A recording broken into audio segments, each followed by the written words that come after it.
والذين ينفقون أموالهم رئاء الناس ولا يؤمنون بالله ولا باليوم الآخر ومن يكن الشيطان له قرينا فساء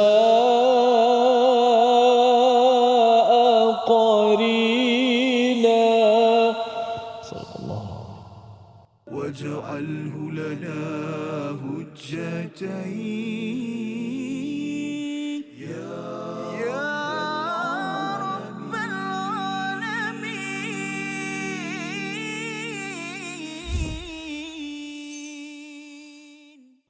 Assalamualaikum warahmatullahi wabarakatuh. Alhamdulillah wassalatu wassalamu ala Rasulillah wa ala alihi wa sahbihi wa mawalah. Amma ba'. Alhamdulillah, khabar ahlul Quran semua, pencinta-pencinta Al-Quran yang dimuliakan. Alhamdulillah, syukur pada Allah Subhanahu wa taala.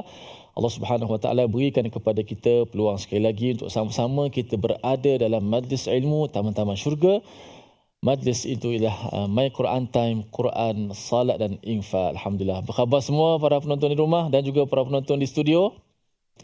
Alhamdulillah. Alhamdulillah kita di studio pada hari ini dimeriahkan lagi dengan kedatangan kehadiran daripada Biro Hal Ehwal Wanita Helwa Surau Nurul Iman Seksyen 29 Shah Alam. Alhamdulillah, sama-sama kita berada dalam My Quran Time ini membaca Al-Quran, menghayati maksud-maksudnya dan dapat sama-sama kita dapat buat balik insya-Allah ataupun mendengar kupasan tadabbur daripada wahyu ataupun ayat-ayat Allah Subhanahu wa taala untuk sama-sama kita sematkan dalam diri hati sanubari kita semua. Alhamdulillah. Baik, alhamdulillah, saya tanpa melengahkan masa hari ini kita sekali lagi bersama dengan Al-Fadhil Dr. Arif Musa untuk mengupas topik ataupun ayat daripada muka surat ke-85 daripada ayat 37, ayat 38 dan juga ayat 39. Sebut ayat 37 tu mungkin ada maknanya. Doktor, jadi saya serahkan kepada Doktor insya-Allah. Terima kasih Ustaz. Alhamdulillah wassalatu wassalamu ala Rasulillah wa ala alihi wa sahbihi wa mawala. Assalamualaikum warahmatullahi wabarakatuh. Apa khabar tuan-tuan dan puan-puan? Alhamdulillah kita bertemu sekali lagi tuan-tuan dan puan-puan yang dirahmati Allah Subhanahu wa taala. Dan seperti mana yang disebutkan oleh Al-Fadhil Ustaz Tirmizi, jadi insya-Allah pada hari ini kita pada muka surat yang ke-85, ayat yang ke-38 dan yang ke-39. Cuma tuan-tuan, saya masih ingat hutang saya dengan tuan-tuan dan hutang tu perlu dibayar. Ada iaitu ayat yang ke-37 hutang, kerana dalam episod yang lepas tidak sempat untuk kita nak menjelaskan dengan terperinci ayat yang ke-37. Insya-Allah taala kita akan sebutkan secara ringkas biiznillahi ta'ala. Jadi sebelum kita nak pergi dengan lebih jauh, kita lihat dahulu sinopsis kita. Sinopsis kita pada hari ini. Tuan-tuan boleh lihat di kaca skrin. Yang pertama iaitu ayat yang ke-38, sikap munafikin yang riak dan tidak beriman dan menjadikan syaitan sebagai teman. Dan ayat yang ke-39 iaitu pengingkaran terhadap buruknya sikap orang munafik. Jadi dua aspek ini insya-Allah kita akan tadabbur di dalam ayat yang ke-38 dan juga ayat yang ke-39. Untuk lebih memberkati majlis ilmu ini, saya nak meminta daripada Al-Fadhil Ustaz untuk baca terlebih dahulu ayat yang ke-38. Silakan Ustaz. Baik, insya-Allah. Terima kasih Fadhil Dr. Arif Musa. Jom sama-sama kita hayati dua ayat atau satu ayat saja? Dua ayat. Dua ayat terus Dia baik. baca Quran ni lagi banyak lagi bagus. Masya-Allah. Itu dia. Sama-sama kita dengar dan hayati bacaan dua ayat daripada ayat 38 dan 39. Auzubillahi minasyaitanir rajim. وَالَّذِينَ يُنْفِقُونَ أَمْوَالَهُمْ رِئَاءَ النَّاسِ وَلَا يُؤْمِنُونَ بِاللَّهِ وَلَا بِالْيَوْمِ الْآخِرِ وَمَنْ يَكُنِ الشَّيْطَانُ لَهُ قرينا فساء قرينا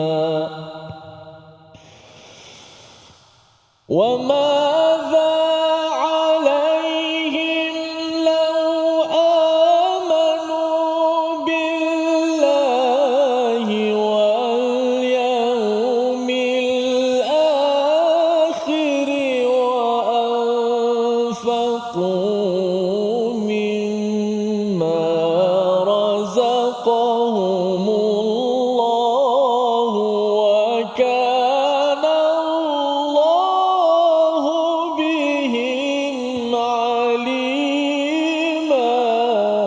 Sadaqallahul azim. Dan juga orang-orang yang mendermakan hartanya kerana riak. Kepada orang lain ingin dilihat dan dipuji, dan orang-orang yang tidak beriman kepada Allah dan kepada hari kemudian. Barang siapa menjadikan syaitan sebagai sahabatnya, maka ketahuilah dia itu adalah sahabat yang sangat jahat. Dan apakah keberatan bagi mereka jika mereka beriman kepada Allah dan hari kemudian dan menafkahkan sebahagian daripada rezeki yang telah diberikan oleh Allah kepadanya. Dan Allah Maha mengetahui keadaan mereka. Tuan-tuan dan puan-puan yang dirahmati Allah Subhanahu Wa Taala, ayat ini menceritakan tentang golongan yang menginfakkan harta kerana riak. Ya. Jadi tapi sebelum kita nak pergi ke ayat yang ke-38, kita patah balik terlebih dahulu. Tuan-tuan dan puan-puan yang dirahmati Allah, tarik satu muka surat ke belakang je, jangan pergi jauh sangat. Ayat yang ke-37. Ya, di mana Allah Subhanahu Wa Taala menceritakan tentang satu golongan, iaitu golongan yang bakhil. Yabkhaluna wa ya'muruna an-nasa bil bukhl. Jadi golongan ini adalah golongan yang kedekut, mereka itu bakhil dan juga mereka menyuruh orang lain supaya sama-sama bakhil seperti mereka. Kan? Ini merujuk kepada siapa ni tuan-tuan? Disebutkan oleh para ulama bahawa ayat ini diturunkan kepada golongan Yahudi. Kerana mereka, golongan Yahudi ini, mereka itu bakhil. Dan mereka cakap pula kepada orang-orang beriman agar jangan kamu infakkan harta kamu kerana takut nanti kamu tak ada duit. Jadi mereka menakut-nakutkan golongan yang beriman ini dengan kefakiran. Kan? Kalau takut kalau infak banyak sangat harta, takut nanti bila nak pakai duit tu kemudian dah tak ada. Sedangkan Nabi SAW menyebut ma naqasat malun min sadaqah. Maksudnya harta itu tidak akan berkurang disebabkan oleh sedekah. Tetapi golongan ini tuan-tuan, golongan yang dia dah sendiri tu dah bakhil, dia tu dah haji bakhil, kan? Lagi membakhilkan orang lain. Itu nak panggil haji apa tu? Haji bakhil 2 kali ganda? Macam mana Ustaz? Kan? Haji bakhil lepas tu menyuruh orang lain supaya sama-sama bakhil seperti dia. Kan? Kemudian mereka juga menyembunyikan apa yang Allah telah berikan kepada mereka daripada kurniaannya. Wa yaktumuna ma atahumullahu min fadlih. Jadi mereka sembunyikan. Apa yang dimaksudkan dengan ayat ini adalah orang-orang Yahudi, orang-orang yang kaya ini tuan-tuan dan puan-puan yang dirahmati Allah. Mereka sembunyikan harta mereka. Supaya bila orang lain nampak, orang lain tak adalah menyalahkan diri mereka. Oh, diorang ni tidak ada harta. Tidak. Kan? Sebab mereka sembunyikan. Sebab apa? Mereka nak pakai untuk diri mereka sahaja. Wa a'tadna lil kafirina 'adzaban muhina. Dan kerana itu Allah menyediakan untuk orang-orang kafir azab yang menghinakan. Jadi kalau kita lihat sepintas lalu, ayat ini menyebut tentang mereka yang bakhil harta. Tetapi bila mana ulama menjelaskan ayat ini, ulama menyebut satu lagi jenis bakhil, iaitu apa? Bakhil ilmu. Kerana itu juga merupakan salah satu daripada sifat orang Yahudi, di mana mereka menyembunyikan ilmu yang mereka ada, terutama sekali ilmu yang berkait dengan Nabi Muhammad SAW. Kerana orang Yahudi itu telah tahu bahawa mereka ini bahawa akan didatangi, bahawa golongan ini akan didatangi oleh seorang nabi. Kan? Dan Nabi itu mempunyai karakter-karakter yang tertentu yang terdapat pada peribadi Nabi SAW, tetapi mereka menyembunyikan. Hanya mereka sahaja yang tahu. Kan? Jadi para ulama kata inilah jenis satu lagi bakhil yang juga termasuk dalam ayat ini, iaitu bakhil ilmu. Jadi tuan-tuan dan puan-puan yang dirahmati Allah, kita ilmu yang kita ada, harta yang kita ada, kita kongsikan bersama. Tetapi ilmu yang kita ada juga tuan-tuan, kita hendaklah berkongsi. Ilmu yang bermanfaat lah tuan-tuan. Ilmu yang bermanfaat. Kalau ilmu menipu, ilmu menyekam, boleh scam daripada scam kan, menyekam, itu tak perlulah dikongsikan. Tetapi ilmu yang bermanfaat, sebagai contoh yang paling penting sekali, ilmu agama tuan-tuan. Ya. Ilmu agama, para asatizah jangan sembunyikan ilmu, terutama sekali bila mana ilmu itu sangat diperlukan. Contoh, kalau ada seseorang itu bertanya hukum kan, dan dia memerlukan kepada hukum tersebut kan, jadi ustaz tu dia menyembunyikan ilmu tu, maka itu tidak boleh kan.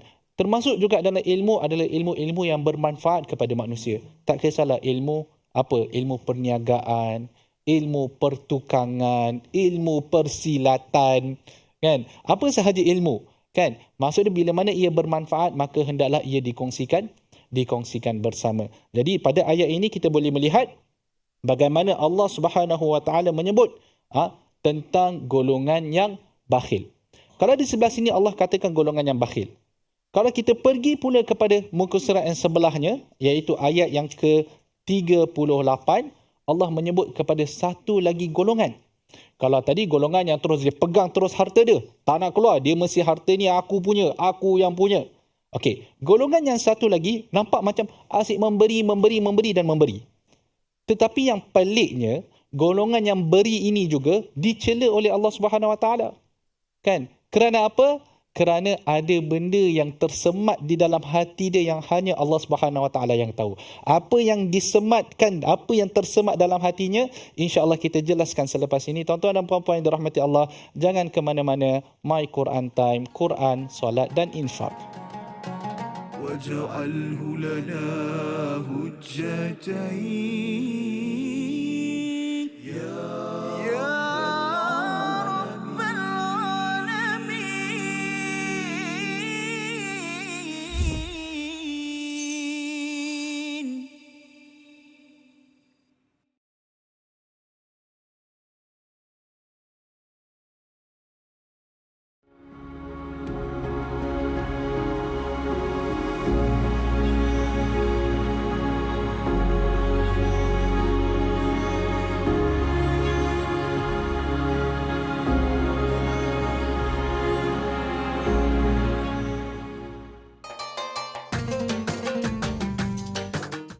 اقرأ باسم ربك الذي خلق.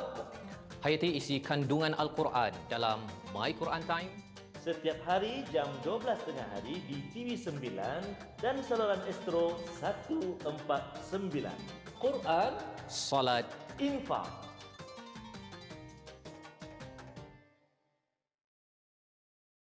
منهما جاهينا وارزقنا تلاوته.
واجعله لنا هجتين يا رب العالمين.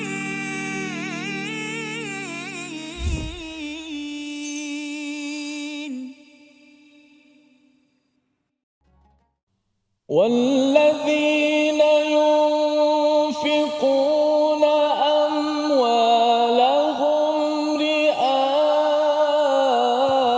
الناس ولا يؤمنون بالله ولا باليوم الآخر ومن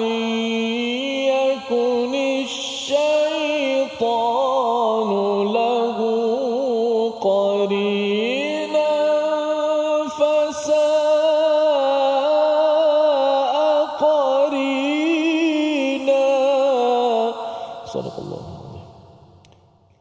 Alhamdulillah, tuan-tuan dan puan-puan yang dirahmati Allah, kembali kita dalam rancangan My Quran Time, Quran, Salat dan Infak.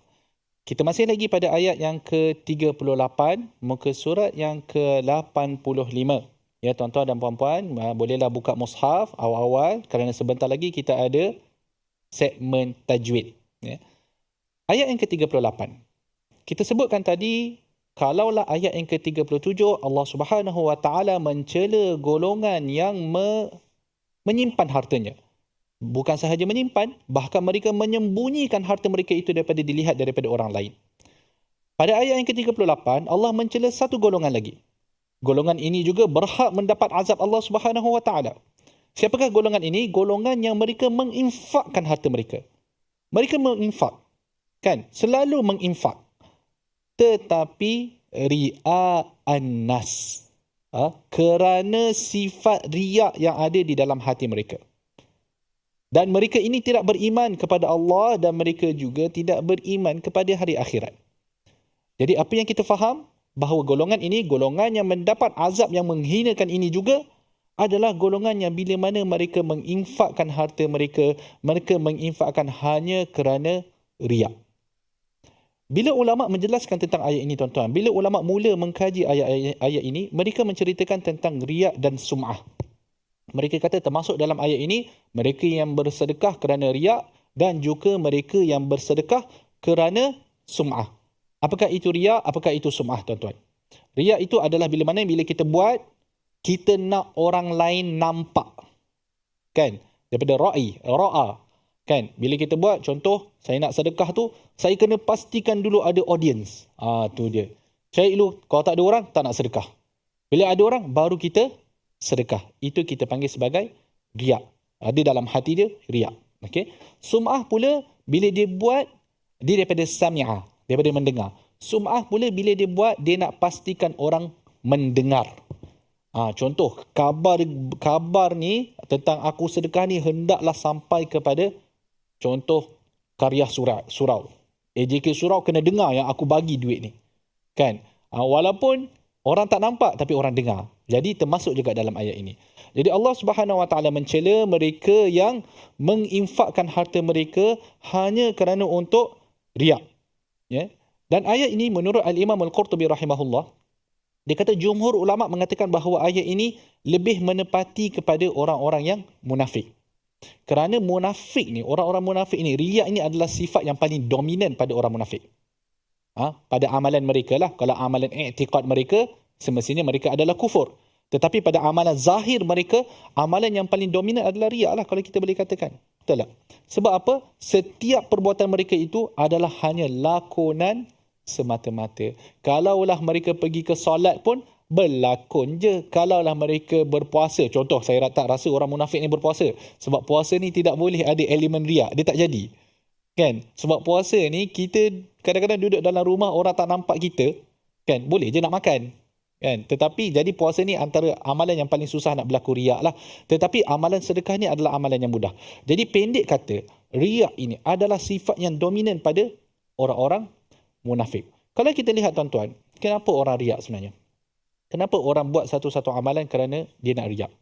Para ulama mengatakan bahawa kadang-kadang sifat manusia, antara sifat yang manusia suka ni, satu, kalaulah seseorang itu suka sangat dipuji manusia. Dia suka dipuji. Kan? Bila orang puji, dia pun kembang. Kan? Kembang lah. Secara metafora kembang. Ataupun dia tidak suka dicela manusia. Takut sangat dicela. Kan? Jadi dia infak tu takut nanti orang kata, dia ni bakhil lah, kedekut lah dia ni. Jadi dia tak nak kena cop kedekut tu, dia infak. Itu bahaya juga, boleh membawa kepada riak. Ya? Jadi yang pertama tadi kita kata, suka dipuji manusia. Yang kedua adalah takut dicela. Dan yang ketiga adalah mengharapkan ganjaran berbentuk duniawi daripada orang. Jadi dia infak tu, bagi orang lain nampak sebab ada benda lain yang dia nak. Sebagai contoh, saya ulang 3 kali. Sebagai contoh. Orang yang infak kerana nak undi. Sebagai contoh, orang yang infak kerana nak undi daripada penduduk setempat. Itu mungkin berlaku. Okey? Tidak menuduh sesiapa, tetapi mungkin berlaku. Kan? Jadi pendek kata, ini juga antara benda-benda yang perlu dijaga. Seorang Muslim kan, bila mana kita dipuji orang, kan, antara doa yang kita baca, Allahumma la tu'akhidni bima yaqulun waghfirli ma la ya'lamun waj'alni khairan mimma yadhunnun.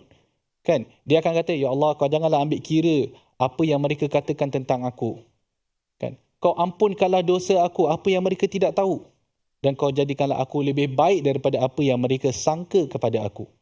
Itu adalah orang Muslim. Tetapi orang yang memang dia kejar pujian manusia ni, maka itu yang dicela. Kan? Bukan kata kalau orang puji kita, kita bersalah. Tidak. Kan? Kalau orang puji kita, alhamdulillah, kita kembalikan pujian itu kepada Allah Subhanahu Wa Taala. Jadi pendek kata, inilah antara sifat-sifat manusia yang boleh mendorong seseorang itu supaya berlaku riak ataupun beramal riak dalam sedekah. Okey?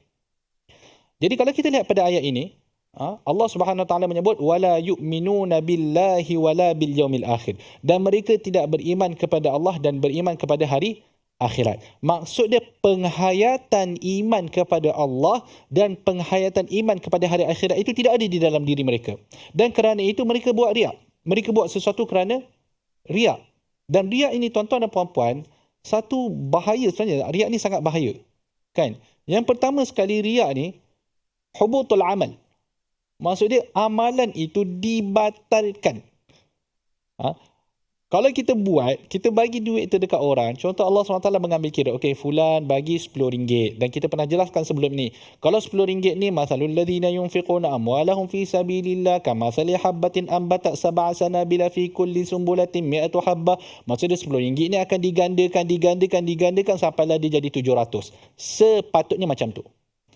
Tetapi bila mana dia buat riak, dia buat sesuatu kerana riak, nak tunjuk kepada orang lain, maka apa yang berlaku? Maka seperti mana yang Allah SWT kata, ana aghna syuraka ya'ni syirk, man amila amalan asyraka fihi ma'i ghairi taraktuhu wa syirkuh. Di dalam hadis Nabi SAW, Nabi SAW kata, Allah berfirman bahawa Allah ni tidak memerlukan kepada syirik, kepada sekutu.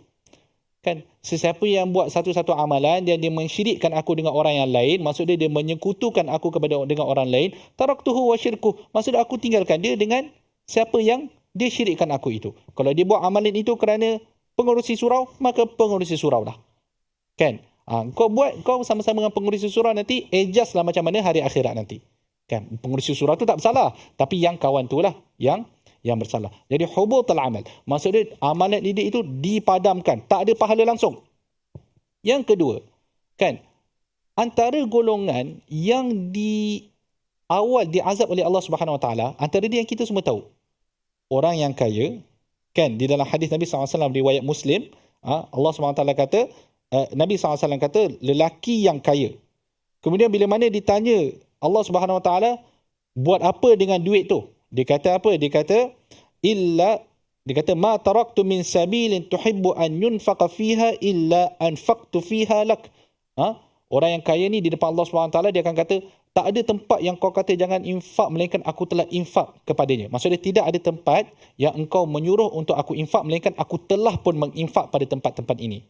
Allah SWT kata, kadzabta. Kan? Sebab orang tu kata, aku infak ni kerana kamu, ya Allah. Allah kata, kamu menipu. Kamu infak supaya kamu digelar sebagai pemurah.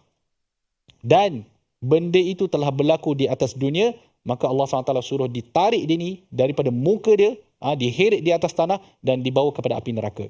Maksud dia orang yang beramal kerana riak, kan, di depan Allah SWT mereka akan ada usaha lagi nak cuba tipu, tetapi jangan lupa bahawa wa kanallahu bihim alima, Allah Maha mengetahui tentang isi hati manusia. Jadi mereka ini akan diheret ke dalam api neraka. Dan yang ketiga, mungkin antara je tuan-tuan, sebab banyak lagi bahaya-bahaya riak ni. Mereka ini tidak akan mendapat naungan Allah Subhanahu Wa Taala pada hari akhirat. Mereka ini tidak termasuk dalam 7 golongan yang Allah Subhanahu Wa Taala janji mereka ini akan mendapat naungan di hari akhirat. Kerana orang yang dapat naungan ni adalah orang yang sedekah dengan tangan kanan, sehingga kan sampai ke tahap tangan kiri dia tak tahu. Ini bukan sekadar tangan kiri dia tak tahu, bahkan tangan-tangan kiri orang lain pun kena tahu, kan. Jadi macam mana nak dapat naungan Allah Subhanahu Wa Taala pada hari akhirat? Tuan-tuan dan puan-puan, kita lihat terlebih dahulu perkataan pilihan kita pada hari ini. Perkataan pilihan kita adalah sa'a. Sa'a iaitu yang bermaksud jahat atau buruk. Pada ayat yang ke-38 ya tuan-tuan. Pada akhir ayat yang ke-38 tu, fasa'a qarina, iaitu jahat dan buruk. Ayat ini disebut sebanyak 167 kali disebut dalam Quran. Jadi kalau tuan-tuan nampak sa'a, tahulah ini adalah perkataan yang bermaksud jahat. Sa'a ma yahkumun, alangkah teruknya ataupun alangkah jahatnya bagaimana mereka menghukum. Kan? Jadi setiap kali nampak perkataan sa'a, maka dia bermaksud jahat, buruk, atau kalau mungkin kita nak tambah dalam bahasa kita, teruklah. Teruk. Ya? Antara surah yang mengandungi perkataan ini adalah surah Al-An'am ayat yang ke-31, surah Al-A'raf ayat yang ke-177 dan juga surah An-Nahl ayat yang ke-59. Jadi itulah perkataan pilihan kita pada hari ini tuan-tuan dan puan-puan. Kita berehat sebentar, jangan ke mana-mana. Kita kembali lagi My Quran Time, Quran, Salat dan Infak. واجعله لنا هجتين يا رب العالمين.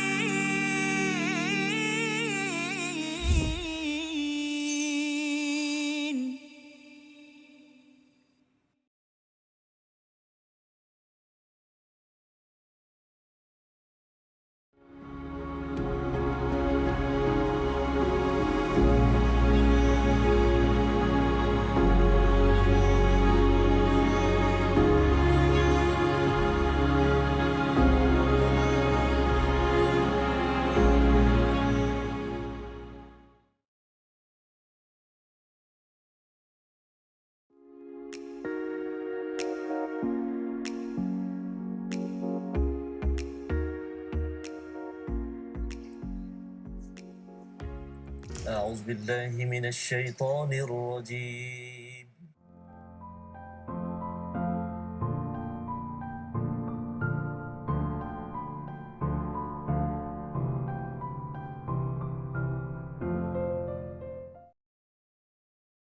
منهما جاهينا وارزقنا تلاوته.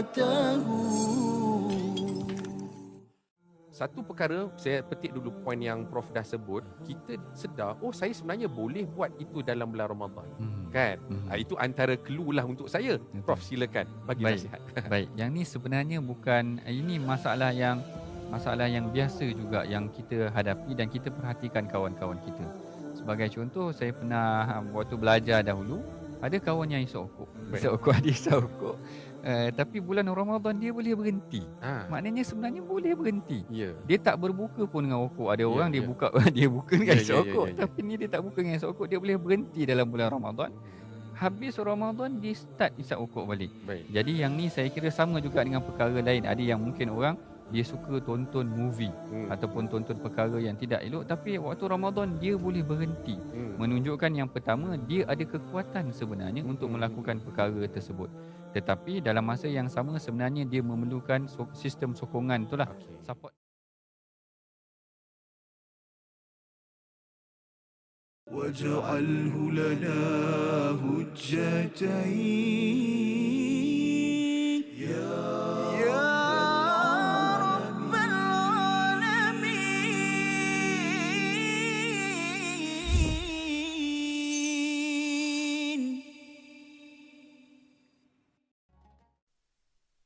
أهلا وسهلا ومرحبا بضيوفنا حملة القرآن. أهلا وسهلا ومرحبا بضيوفنا حملة القرآن. حيا نجل القلب بالفرقان. حيا نعلي النفس بالإيمان. حيا نرضي ربنا الرحمن. حيا نرتقي أعلى الجنان. قرآن كريم كلام الله. واتل جودوا يا حبيب الله. فاستمعوا يهدينا الله. وأنصتوا يرحمنا الله.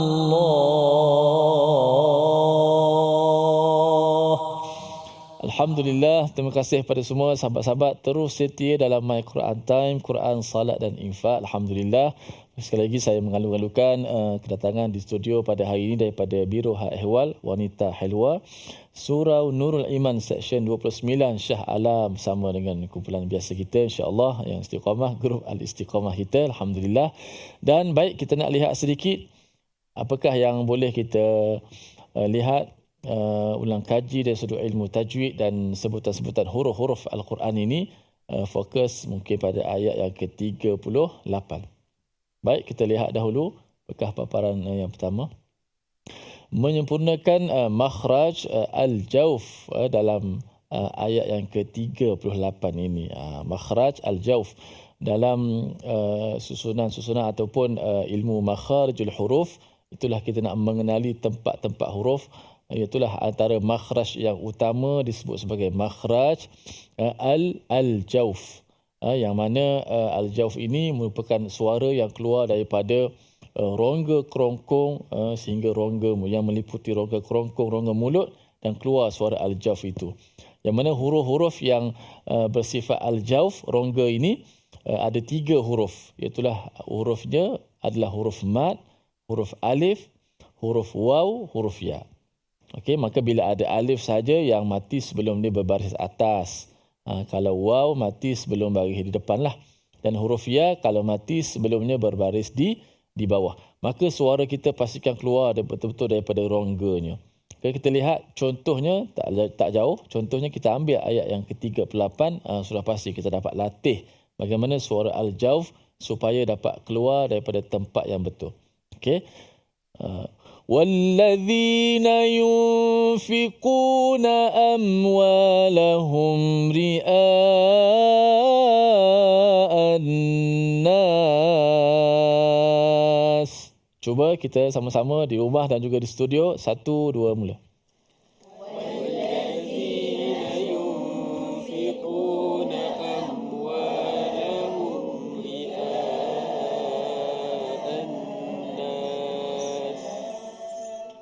Sekali lagi, وَالَّذِينَ يُنْفِقُونَ أَمْوَالَهُمْ رِئَاءَ النَّاسِ.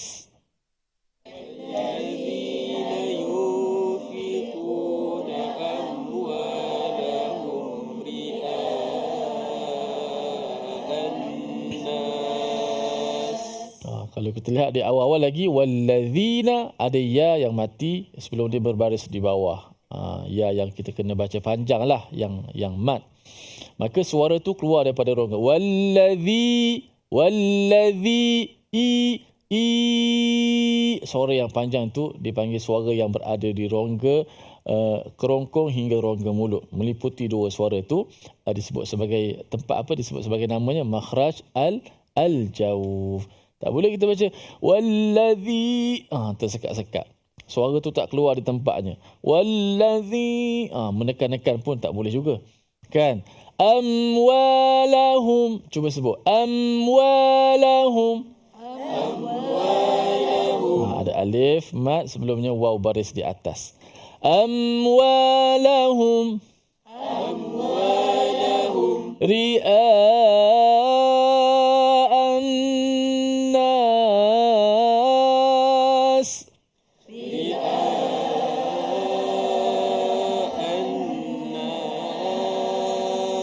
Tengok bila dia lebih panjang, kita nampak bagaimana suara tu. Ada alif, ri'a, suara mesti keluar. Semalam kita belajar cara membuka mulut tu. Kan? Ri'a, tu mulut. Kemudian suara yang keluar yang panjang, suara panjang tu, supaya suara kita betul-betul keluar. Jangan tersepit, jangan tersekat.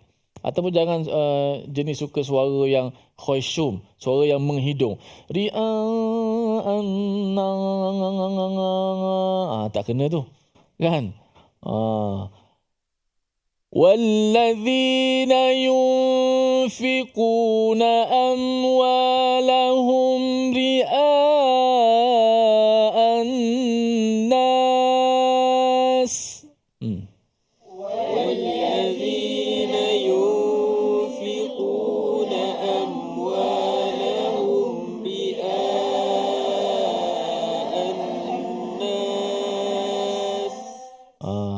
walaupun kita tinggikan key suara kita, tetapi kita punya kedudukan mulut tetap sama.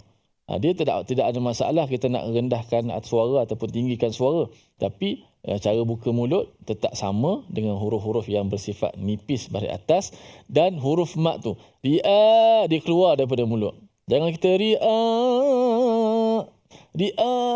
kalau orang suara rock kan, suaranya ni macam penyanyi kita Ramli Sarip tu kan, dia tersekak macam suara tu serak-serak basah tak lepas. Mana al-jauf bukanlah, maksud dia kalau menyanyi tak ada masalah lah.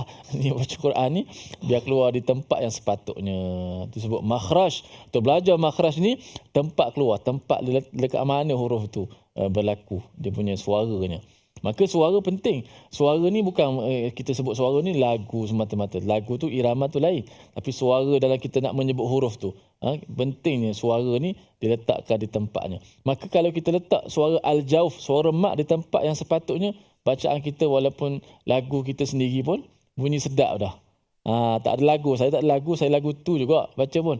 Tapi kalau tempat letak yang betul, maka bunyinya ada bunyi tebal, bunyi nipis, ada bunyi berangin, ada bunyi tertahan suara, ada huruf yang kuat dan lemah. Maka tengok bagaimana halusnya dalam menyebut huruf-huruf mukjizat Al-Quran ni. Bukan sebarang lah, kita tak pernah study sampai sedetail ni nak baca macam ni kan. Maknanya nak sebut dengan betul supaya kita nak dapat motivasi yang Nabi beri kepada kita apa? Mahir dengan Quran, al-mahiru bil Quran. Okey. Walladzina yunfiqu, tengok huruf waw. Fiqu keluar. Dia tidak walladzina yunfiqu, dia keluar. Fiqu keluar daripada rongga kerongkong mulut, keluar suara daripada mulut kita. Okey. Walladzina yunfiquna amwalahum ria'an nas. Walladzina yunfiquna amwalahum ria'an nas wala yu'minuna billahi wala bil yawmil akhir.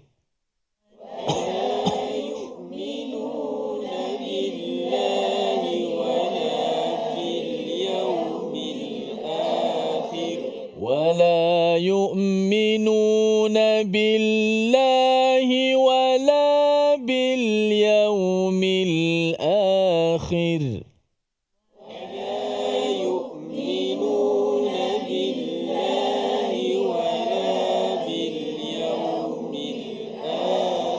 Maka bila suara kita di tempat yang betul, rongga kita buka suara itu, maka dia keluar.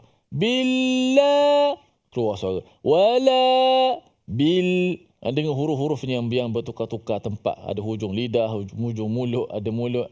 Ada huruf yang cepatnya keluar, ada huruf yang tertahan sedikit dan sebagainya. Gabungan tu menjadi itulah kita kata bersifat suara Al-Quran. Suara Al-Quran, sautul Qurani. Waktu kalau kita tengok para imam-imam di Masjidil Haram, di Masjidil Nabawi, mereka membaca Al-Quran. Kita kata dia baca Quran tu, kita kata bersuara Al-Quran. Keluar tu sebiji kan.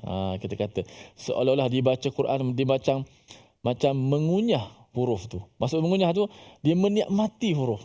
Dia macam makan nasi. Kita makan sedap, mengecak-ngecak punya, sedapnya. Banding orang makan sebab tak saya makan. Tak. Tapi dia makan sungguh. Kita rasa sedap tu. Dia baca Quran macam tu juga. Kita tengok dia baca Allah dengan mudahnya sebut, dengan macam dia menikmati huruf tu. Macam dia sedang merasai satu hidangan yang lazat. Saya pun cakap je, buat belum tentu. Tapi kita nak sampai macam tu. Kita belajar sikit-sikit huruf gitulah. Okey? ولا يؤمنون بالله ولا باليوم الآخر.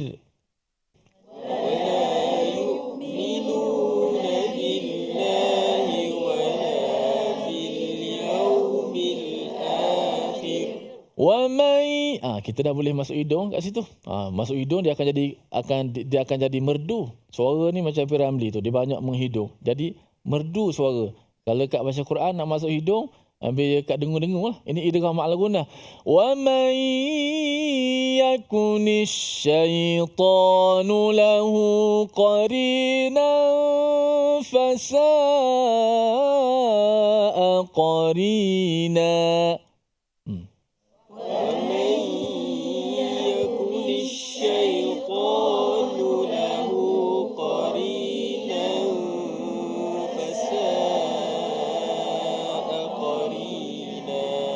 Bila ada tempat yang masuk khusyuk, masuk hidung, masuk betul-betul. Jangan wa mai, tu tak jadi al-jauf pula. Wa mai, bukan wa mai,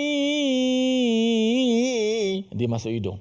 Wa may yakunish syaitanu lahu qarinan fasa'a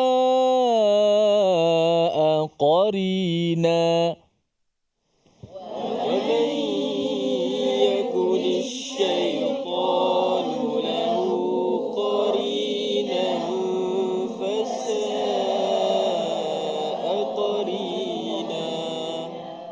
Sadaqallahul Azim. Masya-Allah, kita nak berehat seketika, kembali selepas ini dalam My Quran Time, Quran, Salat dan Infak. Waj'alhu lana hujjatain ya Rabbal Alamin.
جاهنا وارزقنا تلاوته. Mana keadaan dah kucar kacir. Perang Khandak ni kan kita gali parit kan. Betul. Orang Islam gali parit. Jadi Rasulullah nak tengok apa keadaan musuh dah kucar kacir kerana angin kuat, ribut dan cuaca sangat sejuk. Lalu Rasulullah kata siapa yang berani pergi? Siapa yang berani pergi? Rasulullah kata dalam hadis disebutkan, dia kata Lailatul Ahzab wa qad ittakhadna rihan shadidah faqala Rasulullah ala rajulun ya'tini bi khabaril qaum. Rasulullah kata tak ada ke seorang lelaki yang boleh bagi jadi pengintip, spy, tengok apa tentera musuh tengah buat. Semua sahabat tak berani pergi. Kerana siapa yang nak pergi mengintai tentera musuh, kemudian dalam malam yang gelap macam tu, kemudian dalam keadaan sejuk dan ribut, tak ada siapa yang berani.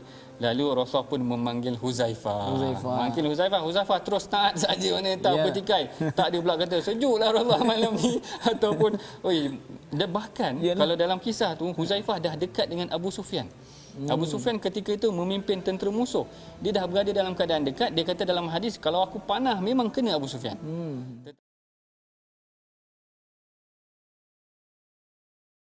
واجعله لنا هجتين يا رب العالمين.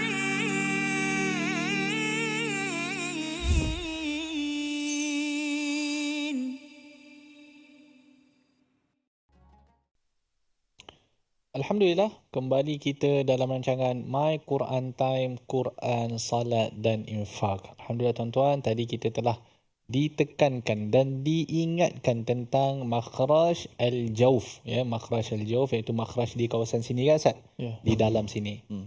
Jadi Ustaz Tir juga telah menekankan tentang bagaimana makhraj al-jauf dan juga beza dengan makhraj khayshum. Cuma satu soalan Ustaz, makhraj khayshum ni macam mana kita nak tahu yang kita betul-betul dah baca khayshum tu? Ada cara ke Ustaz? Yang pertama sekali, bila kalau kita letak tangan di hidung, kita akan dapat rasa gegaran tu. Bergantung kepada hukum gunah tu lah. Kalau macam contoh gunah yang paling sempurna seperti nun bersabdu, inna. Kalau kita sebut kalau kita tekan hidung kita tu memang dia akan berhenti suara. Maknanya suara tu betul-betul masuk lah. Tapi kalau kita baca inna, tak masuk betul-betul lagi. Jadi ada dia punya rasa dia punya rasa lah tuan-tuan. Jadi lepas ni kalau tuan-tuan nampak siapa-siapa baca Quran pegang hidungnya manjang, maksud dia tengok episod ni lah tu. Dia tahu dah itu kaedah dia rupanya. Alhamdulillah, terima kasih Ustaz. Jadi tuan-tuan, kita masih lagi pada ayat yang ke-38 ya. Kita masih lagi dalam ayat yang ke-38, ayat yang pertama, di mana Allah Subhanahu Wa Taala mencela golongan yang memberi infak, yang memberi sedekah secara riak. Kerana mereka ingin orang lain supaya melihat. Dan golongan ini tidak beriman kepada Allah dan jauh sekali mereka beriman kepada hari akhirat. Ya. Kemudian Allah menyebut wa man yakuni syaitanu lahu qarinan fasa'a qarina. Dan sesiapa yang menjadikan syaitan sebagai sahabatnya, maka ketahuilah syaitan itu adalah sahabat yang sangat jahat. Kalau kita lihat kepada tafsir Al-Wasit, iaitu karangan Imam Syekh Tantawi, dia menyebut bahawa syaitan ini sesiapa sahaja yang mendorong, yang menggoda seseorang itu ke arah keburukan, dikira syaitan. Dan syaitan ini, dia boleh datang dalam dua bentuk pun sebenarnya. Kan? Syaitan manusia pun ada, syaitan jin pun ada. Kan? Jadi di dalam ayat ini, Allah SWT sebut siapa yang mengambil teman dia itu adalah syaitan. Baik syaitan manusia ataupun syaitan jin, maka fasa'a qarina. Tadi kita ada belajar tadi kalimah kita pilihan sa'a, iaitu sangatlah buruk, sangatlah jahat teman yang dipilih itu. Kerana apa? Teman yang baik ni biasanya kita nak bawa sahabat kita kepada kebahagiaan. Ya Ustaz? Kita nak bawa sahabat kita kepada kebaikan. Tetapi teman yang buruk ni dia mengharapkan kehancuran teman dia. Itu bahaya tu. Macam syaitan, kalau kita sentiasa berdamping dengan syaitan, kan, kita reda pula didampingi syaitan tu sendiri, maka syaitan ini dengan sengaja dia akan bawa kita sampailah masuk ke dalam neraka bersama-sama dengan dia. Kan? Sebab tu Allah SWT kata fasa'a qarina. Tambahan pula, bila kita berteman dengan seseorang, katakanlah seseorang lelaki yang sangat-sangat teruk perangai dia. Kalau kita berteman dengan dia, kita jadikan dia sebagai teman rapat kita. Kerana qarin ni orang yang sentiasa melazimi kita. Kan, orang yang sentiasa bersama-sama dengan kita. Kalau perangai dia teruk tuan-tuan, maka sampai ke satu masa kita juga akan didorong, bukan kita orang kata dengan pilihan kita. Kadang-kadang kita didorong untuk melakukan benda yang sama jahat dia. Kan? Jadi sebab itu ayat ini menekankan tentang kepentingan agar kita tidak memilih rakan yang teruk. Kita hendaklah memilih rakan yang baik, qarin yang baik, supaya apa? Supaya qarin yang baik ini dia boleh bawa kita kepada jalan yang benar. Ya. Kemudian Allah Subhanahu Wa Taala menyebut, wa madza alaihim. Kan? Dan apakah keberatan bagi mereka jika mereka beriman kepada Allah dan hari akhirat? Ya. Wa anfaqu mimma razaqahumullah, dan menafkahkan sebahagian daripada rezeki yang telah diberikan oleh Allah kepada mereka. Wa kana Allahu bihim alima, dan Allah Maha mengetahui keadaan mereka. Allah bertanya kembali kepada kita, terutama sekali kepada mereka yang riak ini. Apalah susah sangat, ya, kalau kamu beriman kepada Allah, kamu beriman kepada hari akhirat, dan kamu menafkahkan harta yang Allah sendiri yang telah bagi kepada kamu. Benda ini bukanlah satu yang sukar. Kerana apa? Kerana satu, pertama sekali, perbuatan nafkah itu memang kamu dah buat. Cuma apa yang membuatkan nafkah itu tidak dikira adalah kerana amalan hati kamu. Jadi sepatutnya tidak menjadi sukar kepada kamu hanya kalaulah kamu mahu beriman kepada Allah dan hari akhirat dan nafkah ikhlas kerana Allah Subhanahu Wa Taala. Tuan-tuan, ayat ini seolahnya nak mengatakan kepada kita satu benda lah. Seolah-olah nak mengatakan kepada kita bahawa orang yang nafkah dengan niat riak itu lagi susah sebenarnya. Lagi susah nak nafkah dengan niat riak. Kan? Sebab apa? Yang pertama sekali, dia kena, bila orang nafkah dengan niat riak, dia kena ada strategi. Sebab dia ada objektif dia. Objektif dia supaya dia dipuji. Kan? Objektif dia bukan mendapat ganjaran Allah. Objektif dia. Saya macam setiap kali episod ada je benda susah nak sebut. Objektif dia adalah supaya dia dipuji. Jadi, bila nak buat, dia kena lihat. Bila nak sedekah, kena pastikan ada orang kat sekeliling. Orang yang ikhlas, nak sedekah bagi terus. Kalau dalam masjid tu ada dia seorang saja, dia bagi. Dia nampak orang yang susah kat tepi, dia tak nampak orang lain ada, dia bagi. Tetapi orang yang nak riak, dia kena lihat terlebih dahulu. Ada orang tak? Tak ada orang, tak dapat. Tak nak bagi. Kan? Dan ini masalah dia. Bila orang yang riak, bila dia buat kerja macam tu, bila dia buat kerja hanya kerana nak dapatkan pujian, kadang-kadang sedekah itu, infak itu tidak akan dapat kepada sasaran yang sepatutnya. Katakanlah seorang keluarga ini sangat miskin, memerlukan kepada infak. Tetapi kerana orang ni tahu kalau dia bagi infak kat sini, orang lain tak tahu. Kan? Jadi dia kata daripada aku bagi infak kat sini orang lain tak tahu, lebih baik aku bagi infak kepada yang sebelah sana. Sebelah sana dia lebih viral. Jadi dia akan pilih mana yang lebih viral. Jadi sebab tu Allah SWT sangat mencela orang-orang yang riak ni. Sebab bila riak, kita punya sasaran infak kita, dia tak orang kata apa? Tak menyeluruh. Hanya pilih mana yang pandai, viral sahaja. Kan? Tambahan pula, kalau kita lihat orang yang nak infak ni, dia lagi susah. Kalau dia nak riak, dia kena tengok jumlah dia juga. Kan? Kan kalau aku bagi RM2 kan orang kata RM2 je. So dia kata, macam mana pun kena bagi 50. Kan? Jadi jumlah pun dah menjadi masalah pada dia. Kan? Dia kena bagi jumlah yang besar. Kemudian dia kena konsisten. Kau orang katalah, dia ni sekejap kedekut sekejap. Jadi nak kena konsisten. Jadi banyak benda sebenarnya tuan-tuan. Kan? Kalau orang yang sedekah, kemudian nak kena tunjukkan FB, satu hal lagi lah. Kan? Nak kena tangkap kamera, angle kena betul. Kan? Angle kena betul. Kemudian kalau boleh berlakon lah sikit. Kan? Berlakon sikit seolah-olah memang nampak bahawa aku bagi. Kan? Jadi, benda ni semua menyukarkan sendiri infak tu. Sebab tu Allah SWT kata, وَمَا ذَا عَلَيْهِمْ, apalah yang susah sangat. Memang kamu nak infak dah. Kan? Hanyalah kerana kamu ubah sikit hati kamu itu. Kan? Perbuatan itu memang kamu dah buat. Kamu beriman kepada Allah SWT, beriman kepada hari akhirat, dan kamu infak tu ikhlas kerana Allah dan kerana Allah SWT. Kan? Kamu infak ikhlas kerana Allah SWT. Bila kita bagi infak macam tu, barulah infak itu akan diterima oleh Allah SWT. Kan? Dan tidak ada sebarang mudarat yang akan terkena kepada kamu pun kalau kamu beriman. Bahkan Allah SWT akan menyediakan ganjaran yang lebih besar. Kalau infak dengan tujuan nak menunjuk kepada orang lain, ingat kepada hadis Nabi SAW, yang mana di hari akhirat kelak, Allah akan kata kepada orang-orang yang infak kerana riak ni, Allah akan kata, dulu kau infak kerana fulan kan? Sekarang kau pergilah kat dia, kau minta ganjaran. Tengok dia dapat bagi ke tak? Hal tajiduna indahum min jaza. Kan? Kau pergi. Kalau kau sebelum ni kau bagi infak kerana nak supaya orang lain puji. Kan? Sekarang hari akhirat kau pergi kat dia, kau minta ganjaran kau. Dapat ke tidak? Jadi itu yang Allah SWT kata, وَمَا ذَا عَلَيْهِمْ. Tidak ada mudarat, tidak ada sebarang keberatan. Kalau kamu beriman dan kepada hari akhirat dan juga kamu memberi infak. Bahkan lebih sukar lagi kalau kamu infak dengan riak, dan bahkan lebih banyak mudarat lagi kalau kamu infak semata-mata nak mendapatkan pujian daripada orang lain. Kemudian Allah Subhanahu wa taala menyebut, ya, wa kana Allahu bihim alima, dan Allah Maha mengetahui terhadap mereka. Kan? Ayat ni kalau kita faham tuan-tuan, Allah kata lepas dia dah cerita tentang riak, kemudian diakhiri dengan wa kana Allahu bihim alima. Pertama sekali, riak ni dia amalan hati tau. Kan, dia amalan hati. Yang mana tak ada orang yang tahu melainkan Allah Subhanahu Wa Taala.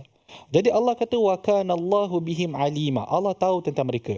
Jadi ayat ni seolah-olah satu ugutan kepada orang-orang yang buat amalan secara riak, bahawa Allah tahu dan Allah akan berikan kamu balasan yang setimpal. Itu yang pertama. Yang kedua, kan, bila kita kata Allah Maha mengetahui segala isi hati, maksud dia manusia tak tahu. Bila manusia tak tahu, jangan mudah menghukum. Jangan mudah menghukum. Janganlah kita dengan mudah kata, kalau tadi saya bagi contoh orang politik yang undi, yang infak kerana nak dapat undi. Kan? Jangan kita dengan mudah cakap macam tu. Kerana isi hati orang hanya Allah Subhanahu Wa Taala yang tahu. Kan? Kalau dia bagi infak, alhamdulillah. Adakah dia riak? Antara dia dengan Allah Subhanahu Wa Taala. Kalau dia bagi infak, dia tunjuk dekat FB, contoh, wallahualam, antara dia dengan Allah Subhanahu Wa Taala? Adakah kita tahu apa batinul umur? Kita tahu ke apa yang ada dalam hati seseorang? Kita tak tahu.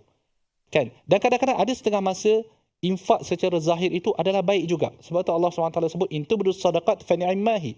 Kalaulah kamu menzahirkan sedekah, maka benda itu adalah benda yang baik. Kan? Kadang-kadang dia nak letak tu supaya dia nak bagi orang fokus supaya bahawa dia ni susah. Kan? Aku boleh bagi dia RM100 je. Marilah kita bersama-sama bagi beramai-ramai. Kan? Jadi orang nak kena bantu. Contoh fulan tu perlukan RM2,000. Dia boleh bagi 100. Jadi bila dia viralkan, orang lain pun dapat membantu bersama-sama. Kadang-kadang dia nak sebagai pembuktian. Jadi banyak.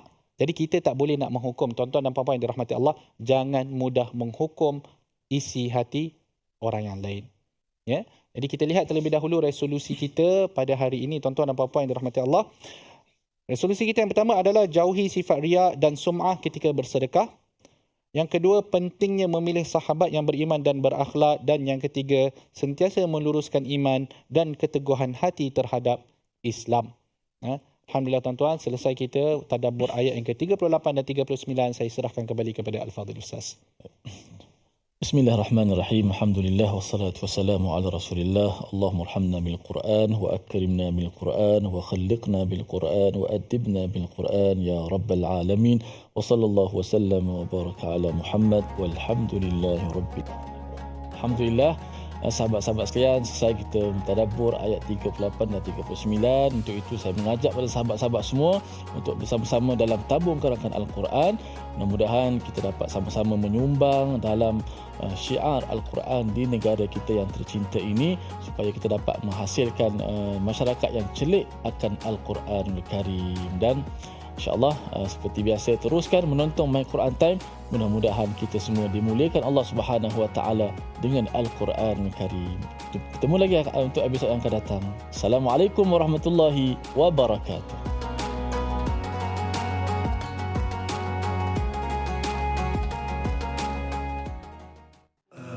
آناء الليل وأطراف النهار